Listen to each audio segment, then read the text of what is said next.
For more flexibility, a spreadsheet can be used as the data source. What do we want to accomplish? Display instructions, loop for 10 repetitions, but now we're going to use a spreadsheet column 1 for the data, and then a white color between a range. So here's a spreadsheet with all the media file names in column 1. Go to the macro editor.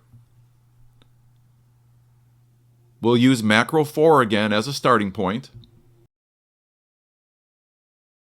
Name it M6. Now we need to import that sheet. And now we can utilize it.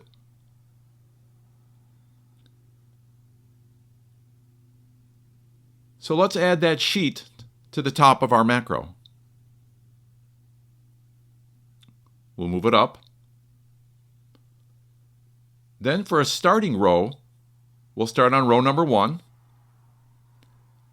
In our loop, we want to instruct it to go to the next row.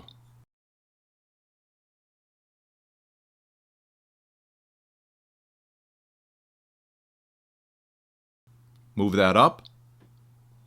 And then instead of that wildcard, we'll use the spreadsheet. And we'll take it from column 1. All right, there's our macro. Let's run it.